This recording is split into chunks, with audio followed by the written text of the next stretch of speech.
Get this and get it straight. Crime is a sucker's road, and those who travel it wind up in the gut of the prison of the grave. There's no other end. But they never learn. Let me give you an example. I was hired to find a thief, and I did, 1,000 miles from home. But first I found a lush with a Luger, a fresh corpse in the closet, and all because the only woman in sight wouldn't play fair. From the pen of Raymond Chandler, outstanding author of mystery, comes his most famous character and crime's most deadly enemy, as we present The Adventures of Philip Marlowe.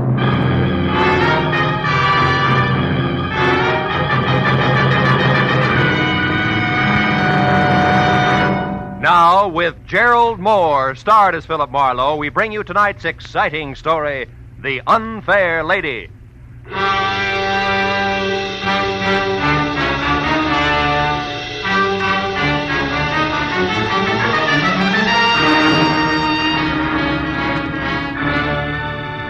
The knock on my office door was soft, almost apologetic. So when I mumbled, "Come in," I was ready for something delicate and about as self-effacing as Uriah Heep. But when the door swung open, I knew exactly how wrong I could be. The gentleman was maybe 40, gray at the temples with shaggy eyebrows and a military mustache, and built like a heavy cruiser with a pair of catcher's mitts for hands. I'm Elliot Flory, Mr. Marlowe. Mr. Ira Bjornson's secretary. Are your services available, sir? That all depends on what you and Mr. Bjornson want me to do, Flory. What's the job? Well, specifically, sir, to catch a thief. May I sit down, please? Oh, of course. Thank you. Mr. Bjornson is being robbed systematically of diamonds. Are they disappearing from a store he owns, or is somebody robbing his wife? No, Mr. Marlowe. You see, sir, Mr. Bjornson owns and operates the Bjornson Mines, the relatively new but important deposit of kimberlite pipe. Kimberlite which? Kimberlite pipe, Mr. Marlowe. Oh. The geological term of the diamantiferous blue ground which yields the minerals. Oh, of course, diamantiferous. Well, last November, sir, the 21st to be precise, you worked for Mr. Craig Norton, a mining engineer who lived here in Los Angeles. He recommended you to my employer. Now, Mr. Marlowe, will you take the job? I don't know. You still haven't said anything about the stealing itself.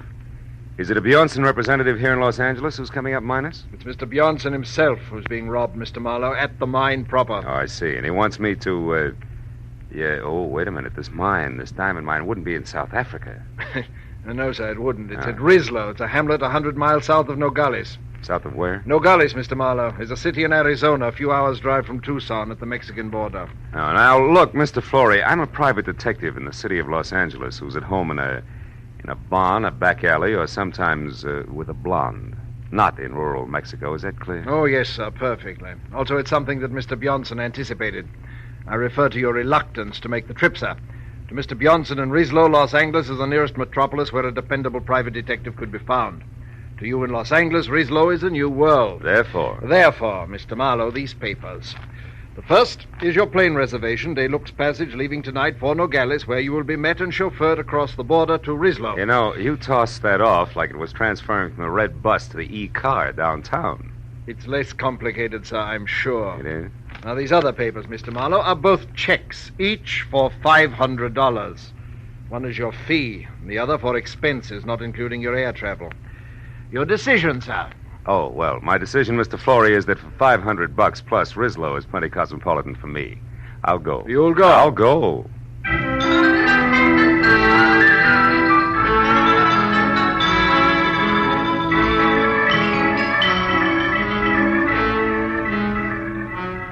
At 8 the next morning, we dropped gently out of the clear sky over Nogales, where I was met by a short, round Mexican who ushered me into a car labeled Bjornson Mines, and suggested that I sleep for the next 3 hours, which was the travel time to Rislo, 100 miles south.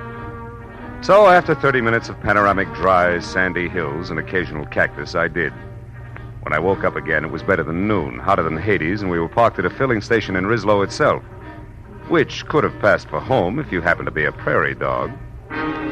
It wasn't until I had my eyes wide open that I realized that the man leaning on the running board inches away and staring at me like my eyebrows were on upside down was not my driver. He was shaggy hair all around an unshaven, unpleasant face that was home to a pair of warted eyes that said he was drinking himself to death. And when he talked, I knew it was on cheap rum. You're the new mining engineer, maybe? Yeah, I didn't know it showed. Since you're an American, that means you gotta be an engineer. Oh. No other Americans come out this way. I'm an American myself, you know, from Philly. Good old Philly. Yeah, it's a great town. What's for sale? Hot transits? No, just being friendly.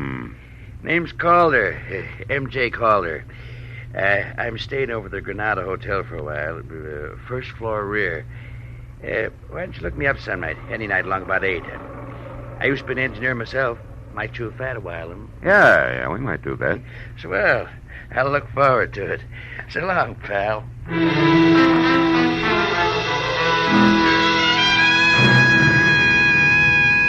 When my driver and I were back on the hot dirt road, I was told the Bjornson mine was the open pit type, a deep hole about a half-mile in diameter in the middle of the Bjornson property, which was clearly circled by 11 miles of 8-strand barbed wire fence, which was guarded by 50 ex-GIM Mexicans who were under the iron fist of one Captain Juan Lufino.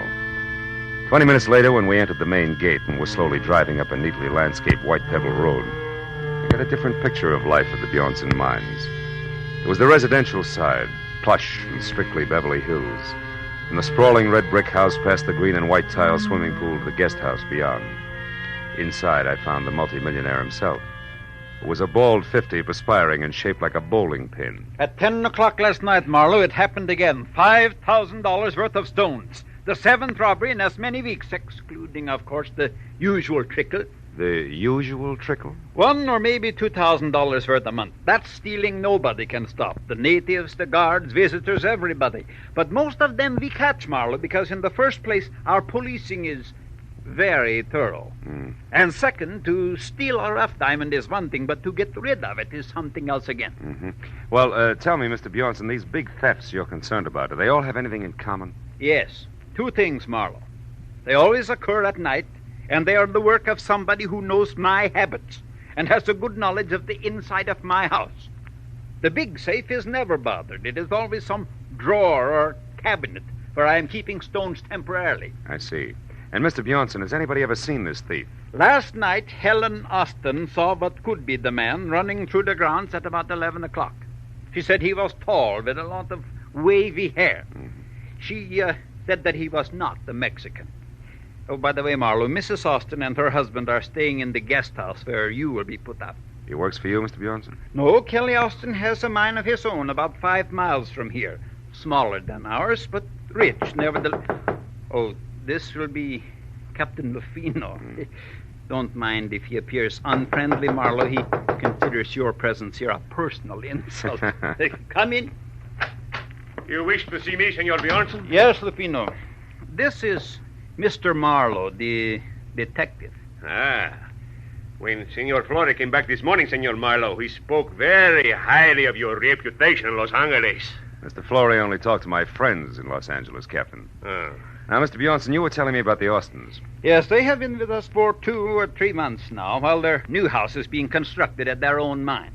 Their last place burned to the ground. I would suggest, Marlowe, that you speak to her as soon as possible. Also, the captain here will tell you of some evidence that he found here on the ground last night. No, Senor. It turned out to be nothing. What kind of nothing, Captain? A fountain pen, yes. It belonged to one of the office workers. Senor Bjornson. Yes? Did you tell him about that Nat Campbell? Oh, no. Marlowe, the International Diamond Exchange keeps us advised of the movements of the bigger black marketeers whenever possible. 3 days ago, we were told that a man named Nat Campbell, an American who was at one time an engineer, has been operating in Mexico close to the border. Is there an accurate description of him? No. Anything else you have to know, Captain Lufino will take care of you. Also, I am sure that the captain will be glad to show you to your room at the guest house. Sir, it will be my pleasure to assist Senor Marlowe in any way I can. This way, Senor, please.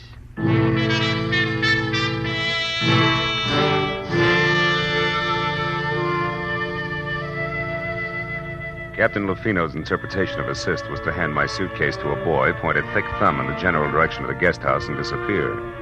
So after thanking him for his trouble, I went to my room, unpacked, changed into a dry shirt, which was damp again in 3 minutes, and then started for the suite on the opposite side of the building, where I'd been told I could find Helen Austin. But when I was halfway to a screen door, I stopped at the sound of a raised voice that I'd heard before. It was Mr. Elliot Florey, who was about to leave and unhappy about the whole thing. When I was close enough to see Mrs. Austin, I could also see why. The lady was blonde, deeply tanned, just a shade off beautiful and almost dressed in a white linen shorts with halter to match. I told you Elliot, last stop night. it. You're behaving like a fool. Oh, am I? Well, you just wait a bit, my dear. We'll see who the fool is around here. Oh, yes. Marlowe, what are you doing out there? Calling on Mrs. Austin. Why? Do I need a visa, Florey? No. No, Mr. Marlowe. You don't need a visa. You don't need anything. Well, come in, won't you? Elliot was just leaving. Yes, I have to be running along. I'll see you later, Helen. I can't wait. Well, sit here, Mr. It's Phil, isn't it? Phil Marlowe? Mm-hmm. Nice name. You know, Phil, I don't often get to see a new face around here, so anything I can do for you will be a pleasure. Mm-hmm. I'm sure the pleasure will be all mine. But aren't you afraid you'll catch cold? Why? Don't you like this? Oh. I made it myself. I do most of my things, you know. Riesler styles are too far behind New York to suit me. My husband, Kelly, says I'm clever. Better than that, Helen. Kelly, what? You're resourceful. You startled me. Darling, this is Philip Marlowe. I know. Ira told me you were with us, Mr. Marlowe. Can I be of some help, possibly? No, not at the moment, Mr. Austin. Right now, I'm only interested in knowing if your wife here can add anything to a description of last night's stranger. Can you, Mrs. Austin? Why, no. If there were anything else outstanding about the man, I certainly would have told Ira. No doubt. But what about the run-of-the-mill things? His dress, the way he walked. Like most men, Marlowe, he wore one pair of pants, one shirt. He had only one head. Also, like most men, he smelled of liquor. Rum, maybe? We all drink rum here. How about joining us in some after dinner? Long about 8? Thanks, but long about 8, I've got to be back in Rislow to see Mr. Calder. Ever hear of him, Austin? Why, no. Should I have? I don't think so, no. He'd have very little in common with you people. With one exception. Which is what, Phil? Rum, Mrs. Austin. He's crazy about it.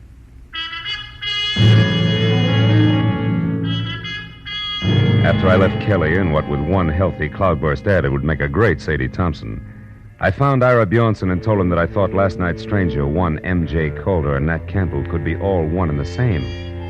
And that I would like to go into Rislow and check on just that, which suited him fine. So after apologizing for having just let Captain Lufino go off the evening in his car, he gave me the keys to a battered station wagon and wished me good luck. 4 hours later, when it was dark and I was in Rislow and walking the dirty length of the ground floor corridor of the Granada Hotel, which was darker, I had a feeling I was going to need it. Yeah? Who is it? Marlowe, Calder, the new man at Bjornson's mine. Oh, fine. Be right with you. Yeah. Didn't expect you to take me up so soon. Yeah, well, you know the mines, Campbell. One's just as dull as the next, huh? That's right. What did you call me?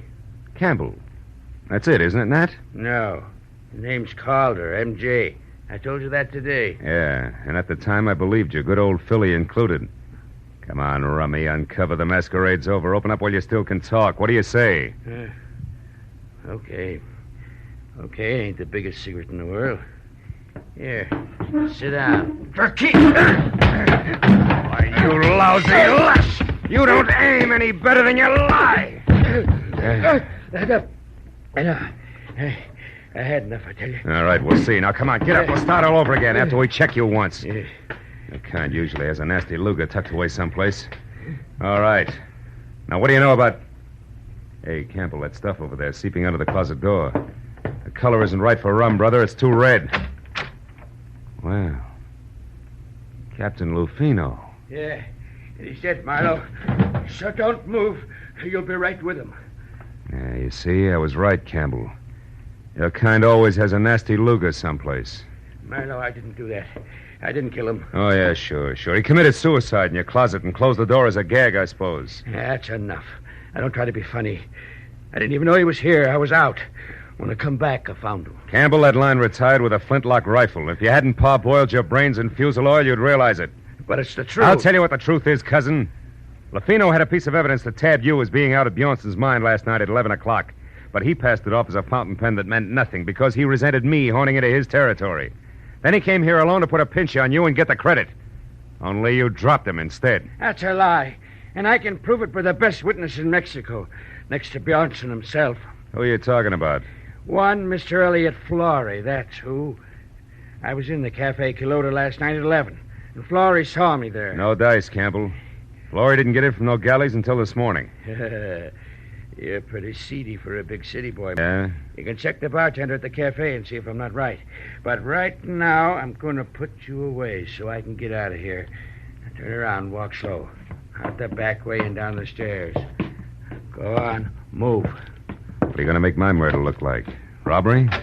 Don't act so brave. You'll live because I figure you'll clear me one way or another, whether you like it or not. Now hold it. That's far enough. Now open that cellar door. Okay.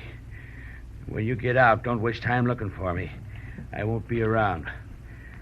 So long, countryman. Don't hurt yourself. Go down!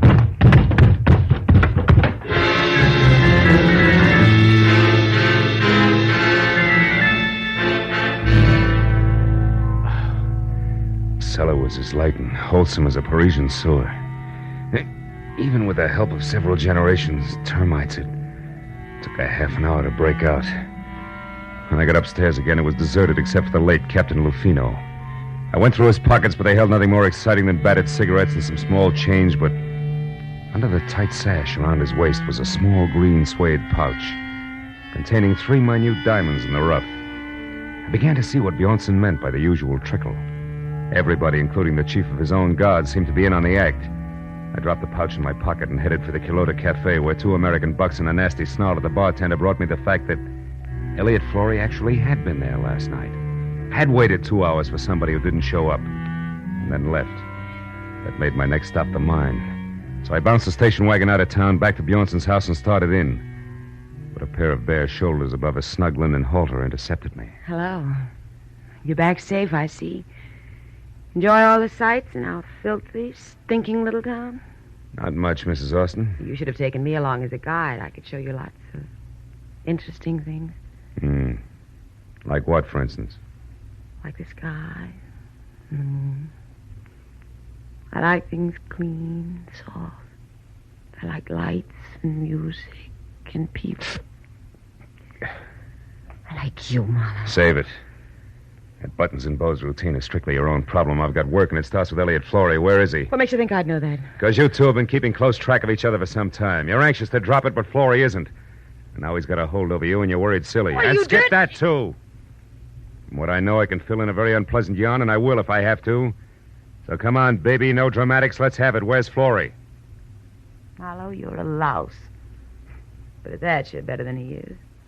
Went over to our place of mine about half an hour ago. I don't know why he wouldn't tell me. Just warned me to keep my mouth shut and left. That doesn't make sense. Where's Mr. Austin? My good husband is off somewhere checking on supplies, he said. Okay, I'll pay a call on Flory right now. When I get back, baby, I'll have a lot of answers, so I advise you to wait up, huh? Sure. When you're all through with him, do me a favor, will you, Mr. Tough Detective? What, throw him back? No, kill him. After she said it, she stared at me for a moment and then turned and walked away, and from the bitterness in her face, I figured she had more on her mind than she told me about. But as I beat it around to the driveway where I'd left the station wagon, climbed in and wheeled out the gate, I forgot about theories and headed for the Kelly Austin mine and a big-scale diamond thief as fast as the rutted road and loose body bolts would permit. I'd barely gotten out of sight of Bjornson's house, where from somewhere out of the truckload of shadows I was hauling in the rear end of the station wagon, the muzzle of a gun was shoved hard against the back of my neck and held there. Pull over and stop, Mr. Marlowe, but don't take your hands off the wheel. Austin, you're off your rocker. You've been working too hard. Not so hard that I didn't get back in time to see you kissing my wife. You don't deny it, do you? Well, for what it's worth, you got your subject backward, but never mind Don't that. turn around, Marlowe. I'm sorry about this. I liked you when we met today. Now, listen. We'll take this up later in detail. Right now, I'm after a guy who's been biting into Bjornson's diamonds, and I'm sure it's his own secretary, Elliot Flory. Flory? Why, that's absurd. Yeah? And what's more, he's currently up to something cute at your mine. He's at my mine, Flory? That's what I said.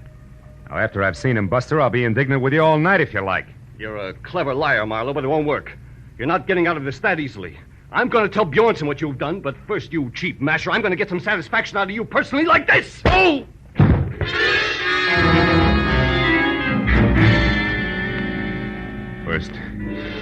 First one side of my head and then the other exploded like Roman candles. I fell a long way out of the car door to the road. When I finally stopped falling and started back to my feet, I had a double handful of Mexico in my mouth. All the rest of it I could see looked big and black and deserted. The station wagon was gone, and so was my enthusiasm, and the picture of Marlowe on foot in the middle of the Mexican mountain looked pretty stupid. I trudged back toward the house. But I stopped as a pair of headlights swung out the gate and slashed down the road at me. Came to a sandstorm halt. Marlowe, what happened to you? It's a long story, Mrs. Austin. The less you hear about it from me, the better for all of us. What do you mean? That Kelly, your husband, was watching when you wanted to show me the Mexican sky and the moon. Up there at the house. He was just a teensy bit irate about it. Oh, is that all? That's enough. What about Florrie and the mine, Marlowe? How should I know? When I got tangled up as a heavy in this corny gaslight melodrama, Wait a minute. Did you put that jacket on since I saw you last? No, what's the matter? Come over here in the light. Come on! Sure. Now, listen, Helen. You told me once sewing was your hobby. Did you happen to make this item yourself? Yes, Simon. What's so important about that? It's a long shot, but if it pays off, I'll catch both a killer and a diamond thief. I'm going to borrow your car, beautiful. Wait a minute. I'm coming with you. No, you're not. I've got to get Florrie and stop a murder, and that takes a different kind of speed than you've got. So long, baby. With every jolt of the car, another Roman candle went off in my head, but I kept the gas pedal jammed to the floor until I saw the turnoff sign for the Austin mine. Then I cut the lights and pulled over. It was 400 yards up the side road to the gate where a Mexican sentry in a battered sombrero leaned against a post on a barbed wire barricade. I skirted him and followed a path outside the fence until I found the landmark I was looking for. There was another sombrero, and a few feet away, sprawled out, sleeping soundly from a blow on the back of his head, was its owner. 2 strands of the barbed wire had been cut. So I crawled through and up to the edge of the big pit. It looked black and bottomless until a tiny flicker of light down deep inside winked on for an instant and then went out again. That was my cue.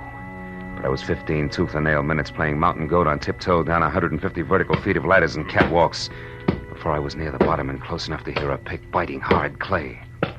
When it stopped suddenly, so did I, and listened with my .38 clenched in my hand. But Florrie had been surprised by someone from the bottom of the pit, not by me. Austin, how did you... No, don't shoot, Austin, please. Why not, Mr. Florrie? You found what you were looking for, didn't you? Didn't you? Yeah. Yes, I did. And what precisely did you find? That my mine has run out? That it's worthless? That I've kept it going only with stolen diamonds? That's right.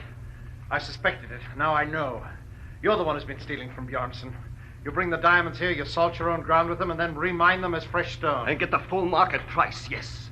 But what do you hope to achieve with this information now, Mr. Florrie? You realize that I have to kill you? No, wait. I have nothing against you, Kelly. In fact, I have a proposition to offer you. You're in a poor position to bargain, but go ahead. Now, you'll never get away with killing me. Won't I? I got away with one murder. Bruno. He would have found out about me eventually because I made a mistake last night. But that sot Campbell will take the blame for him. And right now, you're just another trespasser, so make your offer. Make it good. Go on. All right. I promise you, no one will ever know about this. If you'll get out of Mexico and leave Helen here with me. You dirt. I'm not going to shoot you, Florrie. I'm going to strangle you with my bare hands. I ought to turn right back and let you. Gas, school's out. Drop it, Austin. Stand still, both of you. No, it's too late for that. You hit him, Marlowe. You got him. I think he's dead. Yeah. And I got something for you, Florrie. I hope I can get the slime off my fist.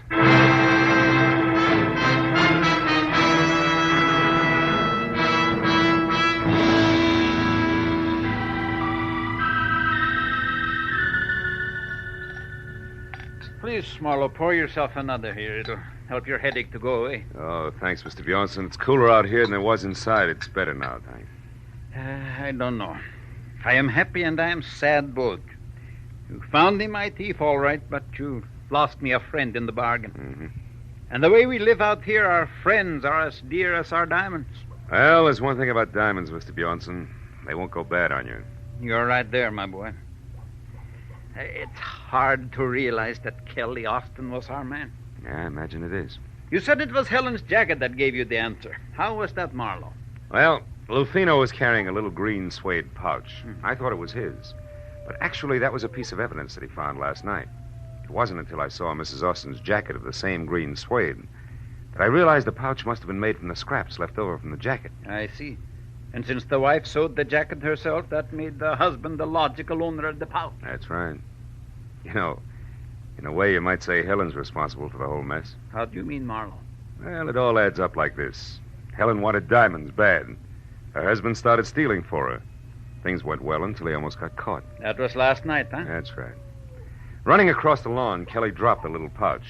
Lafino, who caught sight of him, followed and found the pouch with the 3 diamonds. But Captain Lafino thought Campbell was the thief and went to Campbell's quarters in Rislow to force a confession out of him. Mm-hmm.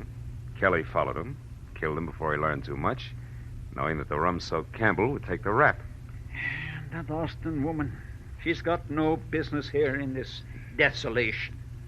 She loves diamonds, but not in the rough. No. She wants them around that beautiful neck of hers, with big city lights bouncing off them in all directions. But the lady wouldn't play fair to get them. She's packing now. And Mr. Flory has already left bag and baggage. Even Lafino is gone now. You know, it's going to be lonely around here, Marlowe. I couldn't prevail on you to stay over a while. No, Mr. Bjornson, I'm afraid not. I'd probably catch myself picking little pebbles out of every clay bank I found. And the first thing you know, I'd be stuck here, too. Besides, what would Hollywood Boulevard do without Marlowe? And vice versa.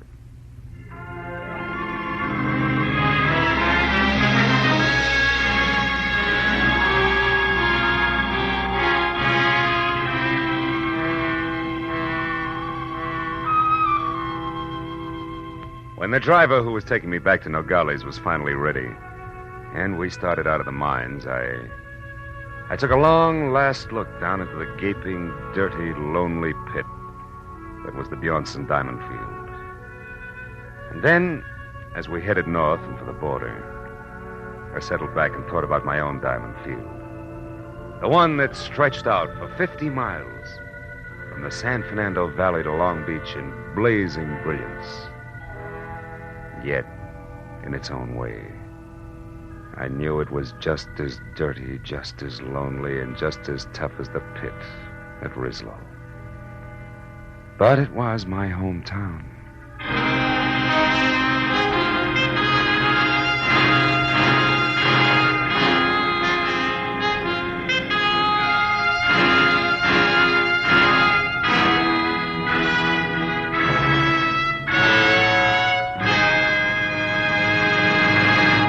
The Adventures of Philip Marlowe, created by Raymond Chandler, star Gerald Moore, and are produced and directed by Norman MacDonald. Script is by Mel Donnelly, Robert Mitchell, and Gene Levitt.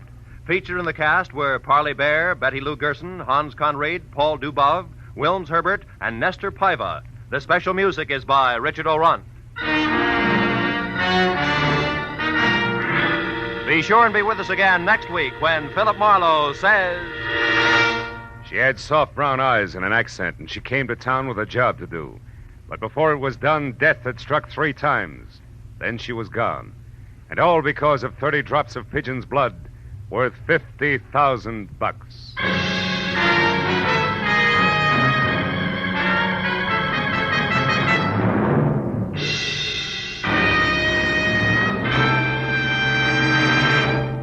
Later this evening on CBS, you'll hear a voice saying quietly, "A tortoise told a household pest, goodbye, goodbye." And MD said, "You'll pass the test up in the sky." Those words are a magic key to $53,000 in cash and prizes. Like to take a try at it? Then be waiting for Sing It Again, CBS's hour-long fun fest of music, laughter, and wonderful songs later tonight on most of these same CBS stations. This is Roy Rowan speaking. Now, stay tuned for Gangbusters, which follows immediately over most of these same stations. This is CBS, the Columbia Broadcasting System.